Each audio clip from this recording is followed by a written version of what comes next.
I never thought I'd curse the day I said yes to marrying the golden boy of Silicon Valley.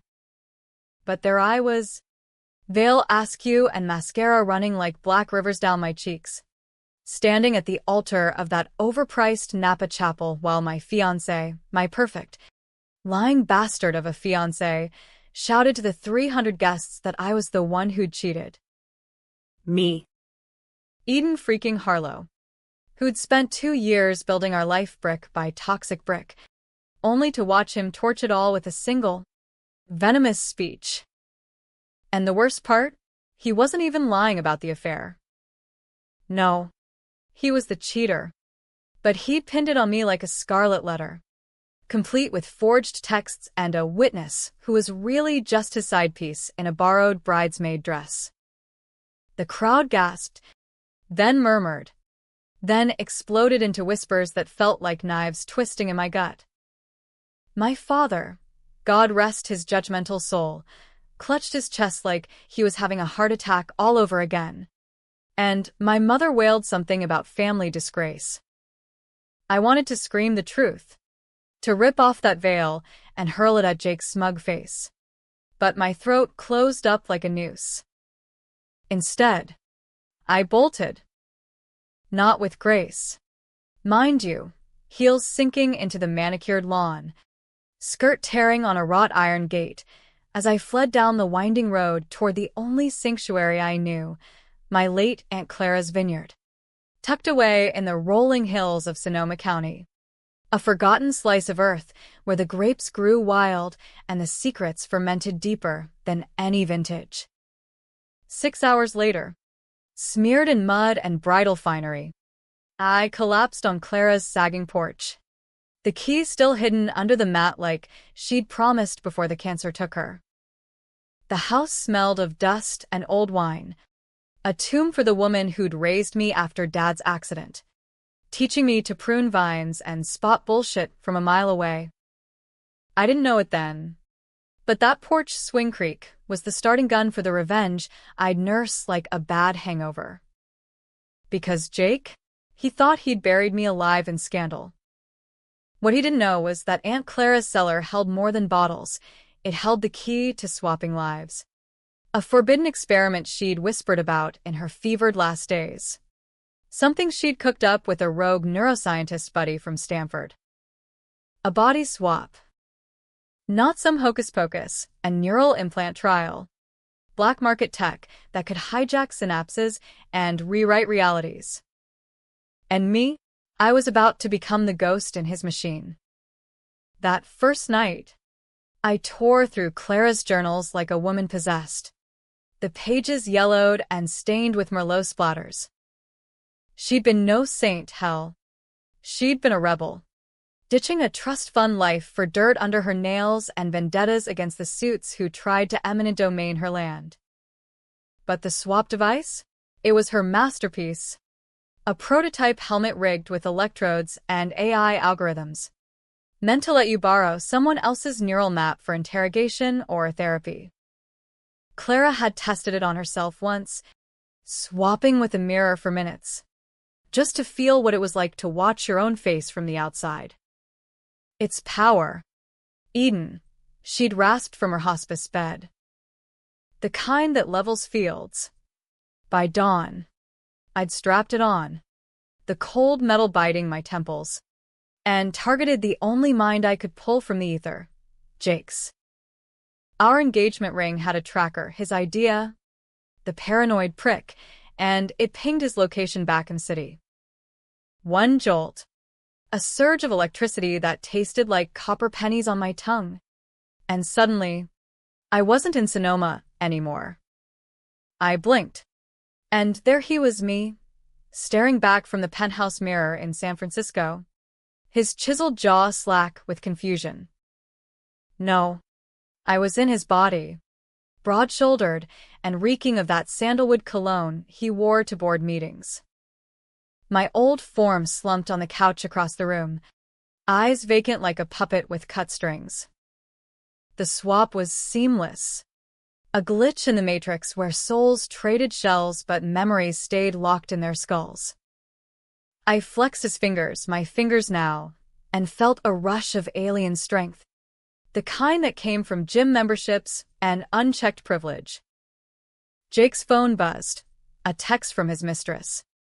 Last night was fire. When's the divorce final? I smirked, his perfect teeth gleaming, and typed back, soon, baby. Real soon. But inside, Eden's rage boiled. A storm in this borrowed skin. The first swap lasted 20 minutes before the device, tucked in his pocket, overloaded and yanked me back to the vineyard. I woke gasping on the cellar floor, heart hammering like I'd run a marathon. But it worked. God. It worked. And with every trip, I learned more. Jake's passwords, his offshore accounts, the little black book of deals that explained why he'd sabotaged our wedding. It wasn't just about the affair. He'd been laundering money through my family's old winery connections, using my name to dodge IRS heat. I'd signed those papers blind, trusting him like a fool, and he'd framed me as the embezzler to cover his tracks. The humiliation? That was bonus points. A public execution to seal my silence. I spent weeks in isolation. The vineyard my fortress.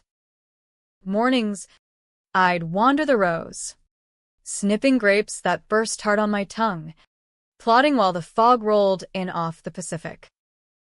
Afternoons, tinkering with Clara's device, extending the swap time from minutes to hours. Nights, I'd slip into Jake's body, ghosting through his life like a shadow. I'd attend his tech bro happy hours at the Battery, nursing IPAs and eavesdropping on venture capital whispers, all while fighting the disorientation of being standing up or feeling the phantom itch of a beard.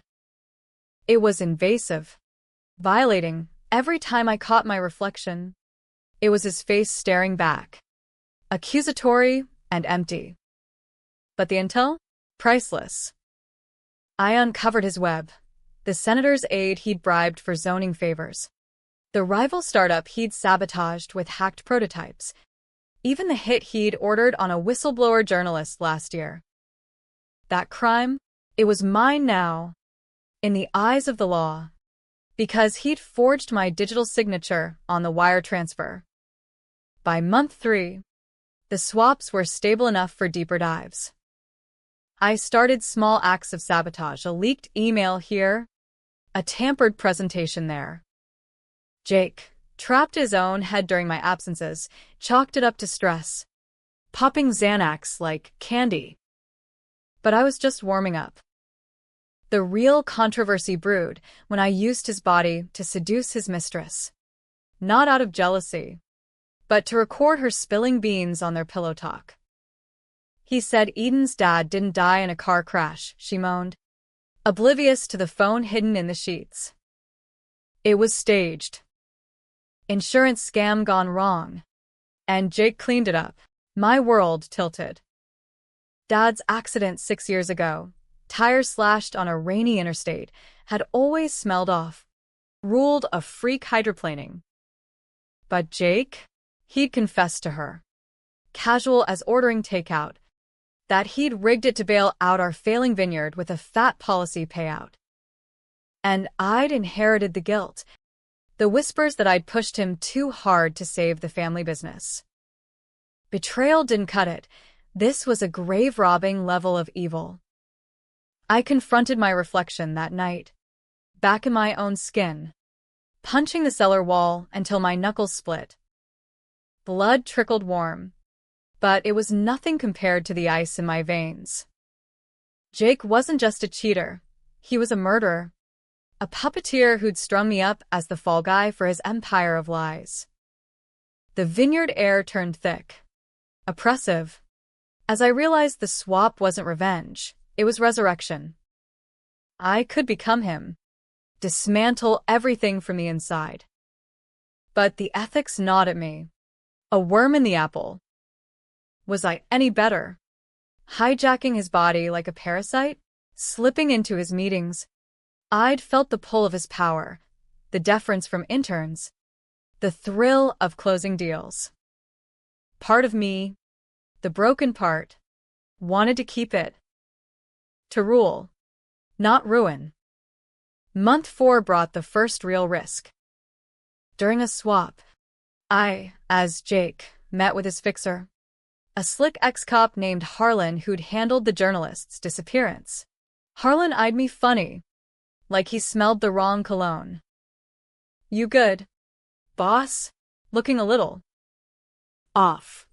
I bullshitted my way through, voice steady in Jake's baritone, but sweat beaded under his collar.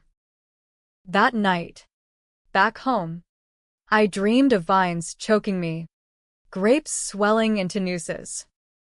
Waking, I upgraded the device with scavenged parts from Clara's shed, solar batteries, signal boosters, pushing swaps to full days. The toll mounted, migraines like lightning storms, nosebleeds staining the sink red. But I pressed on, because quitting meant letting him win. And Eden Harlow didn't do defeat. By 5 months in, the Vineyard felt less like exile and more like armor. I'd hired a local hand, Rosa, a no-nonsense Mexican immigrant with a green thumb and zero tolerance for pity parties. She didn't ask about the bruises or the late-night mutterings, just poured me coffee black as my mood and shared stories of her own betrayals, a husband who'd crossed the border and never looked back. Revenge is a slow wine. Mija, she'd say, wiping dirt from her hands. Sip it cold. Her words fueled me as I orchestrated the leaks. Anonymous drops to tech blogs about Jake's shady funding. Time to erode his startup's valuation. His board panicked. Stock dipped. And suddenly, the man who'd humiliated me was fielding calls from investors jumping ship. I watched from afar, sipping Clara's 18 Cabernet, toasting to the unraveling. But power corrupts, they say, and damn if it didn't start whispering. In Jake's skin, I greenlit a merger that screwed over small suppliers, folks like Rose's cousins, scraping by on Vineyard contracts. It padded my temporary pocket, but the guilt hit like withdrawal when I swapped back. Was I becoming the monster? The controversial calls piled up. Do I expose the murder and risk blowing my cover? Frame him for something worse, like treason, using forged docs I'd planted? Or go nuclear, swap permanently, erase Eden and rule as him? The tension coiled tight. A spring ready to snap, as autumn leaves turn the hills blood orange. The 6th month dawned with a vengeance. Fog so thick it swallowed the vineyard whole, mirroring the haze in my head. I'd lost count of the swaps, 50, 60, each one etching Jake's neural fingerprints deeper into my brain. Sometimes, I'd catch myself signing emails with his flourish, or craving kale smoothies instead of Clara's greasy empanadas. The lines blurred, and not just the physical ones. I'd started enjoying the game too much, the way his colleagues squirmed under his scrutiny, the rush of deleting incriminating files while they slept. But the hook that pulled me back was Dad.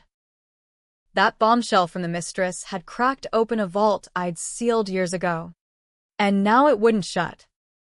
I dove deeper, using Jake's access to pull old police files, hacked via a dark web contact Rosa put me onto, a kid from her village who'd pivoted to cybersecurity after ICE raids.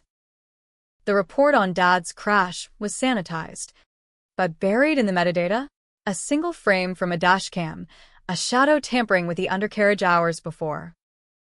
Jake's shadow, unmistakable in that Armani coat he'd worn to our first investor pitch. The betrayal sank like lead. He'd killed my father to save his ass, then married me for the sympathy vote and the land deeds. I was his alibi, his Trojan horse. And the wedding humiliation? The final nail, ensuring I'd be too shattered to dig. Rage fueled the final push. I rigged the device for a marathon swap. 72 hours. Non-stop. Synced to Jake's schedule for the annual tech summit in Vegas. The plan was surgical, expose him mid-keynote, with the whole valley watching. But first, a detour. In his body, I drove to the cemetery where Dad lay, the Nevada desert stretching endless under a merciless sun. Kneeling at the grave, tie flapping like a flag of surrender, I whispered apologies into the wind, Jake's voice cracking for the first time. I took everything, and she paid for it. It wasn't absolution, it was ignition. Back in the suite, I prepped the presentation, slides laced with redacted docs. Audio clips of his confessions spliced from bedroom recordings. The twist? I'd watermark it all with my old email, making it look like a guilty leak from the scorned bride. Vegas hit like a fever dream, neon bleeding into black skies. The Strip pulsing with desperate ambition. I, as Jake, schmoozed the crowd. VCs in bespoke suits. Influencers snapping selfies. Senators nursing whiskeys. Harlan lurked in the wings, his fixer instincts twitching, but I dodged him with Jake's patented charm. The keynote loomed, a TED-style TED Talk on ethical AI in a dystopian age, irony thick as the slot machine smoke. As the lights dimmed and the screen flickered to life, I felt the audience's eyes lock on. His heart, my fury, pounded like bass from a club below. Disrupt or be disrupted, I began, voice booming through the mic, pacing the stage in his tailored Tom Ford. Slides flipped, market projections, buzzwords on blockchain ethics. Then, the pivot. A click. And there it was, Dad's dashcam still, frozen in grainy accusation. Gasps rippled. I leaned in, feigning shock. But what if disruption means destroying lives? Take this man, Eden Harlow's father, whose death wasn't an accident. The audio kicked in, Jake's own voice, slurred from scotch, admitting the sabotage to the mistress. Tires cut clean. Policy paid out double. She never suspected.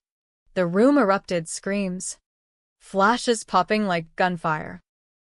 I hammed it up, clutching the podium. I don't know how this got in here, but my eyes, his eyes, scanned the chaos, spotting Harlan bolting for the exit. Backstage, reality fractured. The device hummed hot against my scalp, warning lights flickering, overheat imminent. I chased Harlan into the alley, the swap's adrenaline sharpening every sense, the stink of dumpsters, the sizzle of fryers from a nearby joint. He spun, Glock drawn, face twisted in betrayal. Who the fuck are you? I froze. Jake's lanky frame no match for the gun's gleam. In that split second, truth serum surged. It's me, you son of a bitch. Eden. His eyes widened, recognition, paranoia, and he fired wild. The bullet grazing his shoulder. Hot bloom of pain that yanked the swap early. I tumbled back to Sonoma, crashing into the cellar amid sparks and smoke. Waking to sirens, had Rosa called 911. I clawed for the device. Fried circuits mocking me. The news feed on my phone exploded. Tech mogul's shocking confession. Murder cover-up? Jake's face plastered everywhere. His empire crumbling in real time. But the twist hit like a gut punch. Alerts from his accounts. Harlan hadn't bought my bluff. He'd pieced it together, tracing the signal to Sonoma via some Black Ops gadget. and now, en route. With orders to clean up the glitch. I barricaded the door, heart slamming, as gravel crunched under tires outside. Rosa's voice cut through. Eden. He's here, with men. The confrontation spilled into the vineyard at dusk. Shadows long as accusations. Jake no. Harlan's crew, with Jake trussed in the trunk like yesterday's trash, stormed the rows. I faced them from the porch. Shotgun from Clara's rack, heavy in my hands. The weight of decisions crushing. Shoot? Swap one last time? Die in his skin? Or surrender the truth? Let the world judge? Bullets whined past, vines shredding like paper. And in the melee, I lunged for the car. Jake's eyes met mine through the window, wild, pleading. Eden? How? I yanked the trunk, device salvaged from my pocket, jamming it onto his head mid-struggle. The surge was cataclysmic, world-inverting, bodies flopping like landed fish. When the dust settled, I was him again, free but fractured, while my old form twitched, Harlan's boot pinning it down. Finish it, he growled. But Jake and me screamed inside, a prisoner in his own flesh. I rose, staggering, and turned the shotgun on them, not to kill, but to warn. One move, and I spill everything. The bribes, the hits, the swap tech. They hesitated, calculating. As copters thumped overhead, media drones, drawn by the leaks. In the end, I didn't pull the trigger. Instead, I broadcast the finale live from Jake's phone, a full confession, his voice from my lips, detailing the murder, the frame, the affair. The world watched as Jake broke, sobbing apologies to ghosts. Harlan fled into the night, but the feds were inbound, tipped by my anonymous drops. As dawn broke, bleeding pink over the vines, I swapped back one final time, exhausting the device into meltdown, and cradled my battered body, whole at last. The aftermath was a circus of spotlights and subpoenas. The vineyard swarmed by feds in crisp suits who treated Clara's porch like a crime scene. I played the victim card hard, shell-shocked widow-to-be, discovering her fiancé's sins through an anonymous tip. Rosa backed me, her testimony a quiet thunder. She found the journals. The man's been poisoning her life from the start. Jake? He rotted in county lockup, babbling about body swaps and hauntings, dismissed as a meltdown from the stress. The media ate it up. Silicon Valley's dark underbelly, from startup king to killer? My face, Eden's face, graced front pages. Not as the jilted bride, but the avenging angel who toppled an empire. But victory tasted like ash. The controversial decisions haunted me. Had I gone too far? Puppeteering his life like a vengeful god? The swaps had left scars, phantom pains in joints that weren't mine. Flashes of his memories intruding like bad dreams, a childhood of absent dads and cutthroat boardrooms, explaining but not excusing the monster he'd become. And Dad's truth? It shattered the family myth. Mom confessed over hurried calls, tears soaking the line. We knew about the insurance. Eden. But Jake. He made it sound like an accident waiting to happen. Betrayal layered on betrayal. A family rotten to the core. Publicly, I spun it into gold. The vineyard boomed, tourists flocking for the Revenge Red, a bold Cabernet I'd bottled from those rage-fermented grapes. Investors who'd ghosted Jake came crawling, offering buyouts. I politely declined. This land's mine, I'd say, channeling Clara's steel, built on roots deeper than your spreadsheets. Rosa and I expanded, hiring locals hit hard by Jake's supplier purge, turning the place into a co-op haven. 6 months to the day from the wedding, I hosted a harvest festival, lanterns strung through the vines, fiddles wailing bluegrass under starlight, Folks toasting to second chances. It was my shock and awe, proof that from humiliation rose reinvention. Yet the twist lingered, a shadow in the celebration. Late that night, as the last stragglers stumbled home, a package arrived, no return address, just a sleek black box. Inside, a charred remnant of the swap device, and a note in Harlan scrawl, "You think it's over? Jake's not the only one who knows the code." My blood ran cold. The fixer's escape had been too clean. He'd vanished into witness protection rumors. But this? A threat? Or a lure? Worse. Attached was a USB footage from the Vegas alley, me confessing as Eden in Jake's body. Blackmail material. Pure and simple. If leaked, it'd paint me not as hero, but hacker, a body-snatching vigilante who'd skirted laws for justice. The dilemma clawed at me through winter rains. The vineyard dormant and brooding. Expose Harlan. Risk the swap scandal blowing up my fresh start? Or bury it deeper? Let the secret ferment like contraband moonshine? I confided in no one, not even Rosa, whose loyalty ran fierce, but her immigration papers fragile. Instead, I tinkered in the cellar, scavenging parts for a detector, a jury-rig scanner to ping neural echoes, hunting ghosts in the grid. It pinged all right, faint signals from the city. Jake's old penthouse, now a ghost town under foreclosure. Was he out on bail, scheming from shadows? Or had Harlan turned him? Puppeteering the puppeteer? Spring thawed the hills. And with it, my resolve. I drove back to Frisco under a sky bruised purple, the bay glittering like fool's gold. The penthouse door hung ajar, forced or invited, and inside, chaos, overturned furniture, servers gutted like fish. In the bedroom mirror, my reflection stared back, older, harder, with crow's feet from squinting at secrets.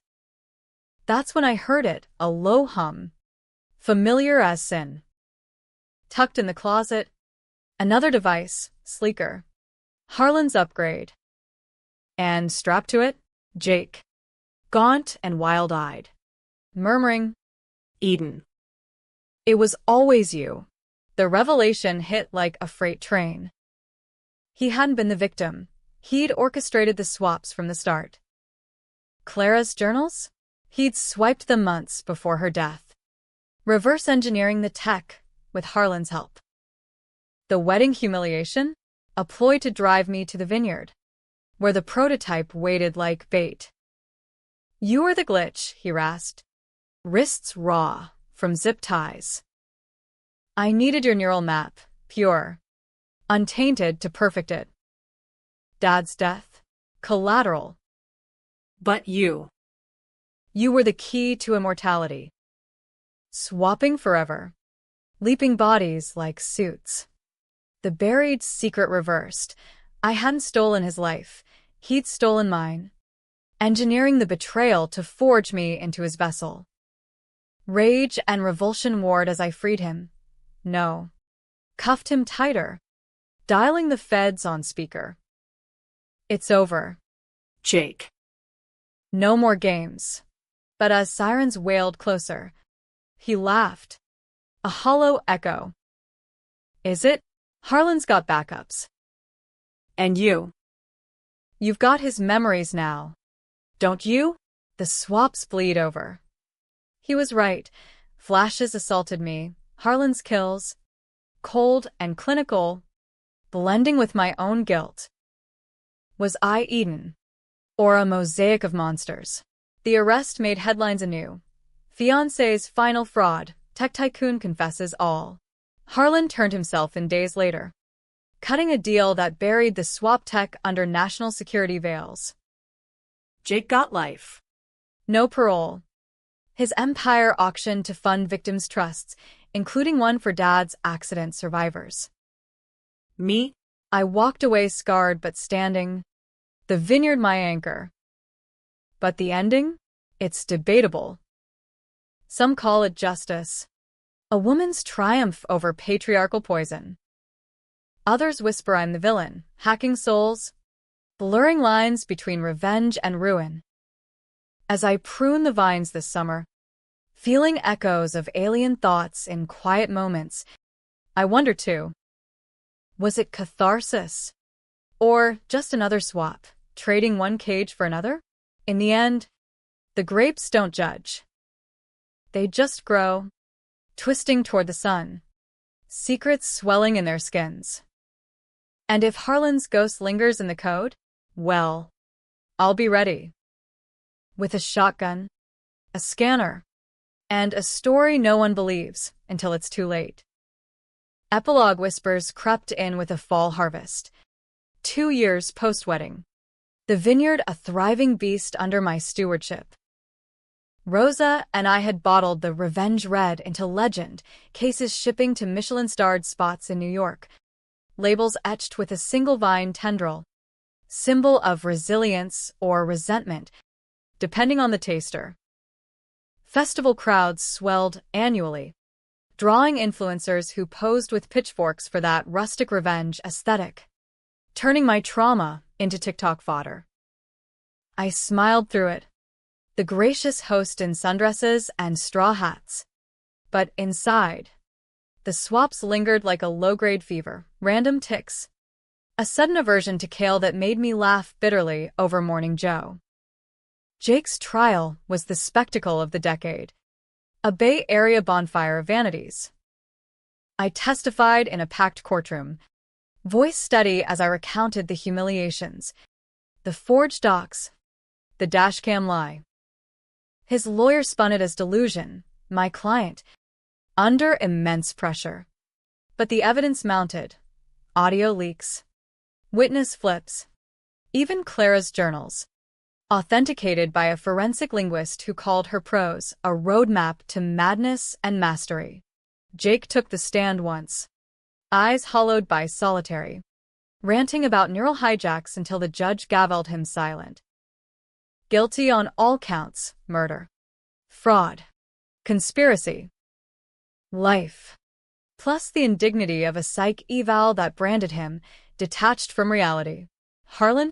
He sang like a canary, trading swap schematics for a reduced sentence, his testimony a classified dossier that vanished into Langley vaults.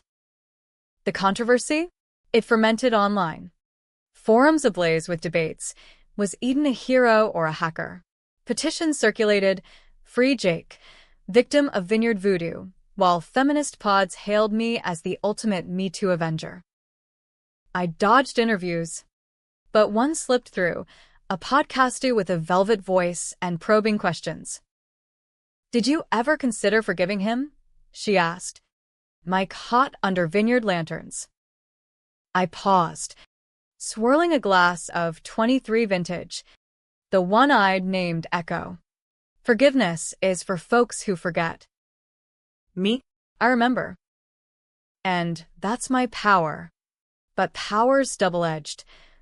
As Clara warned, the final twist reversed not just the plot, But me.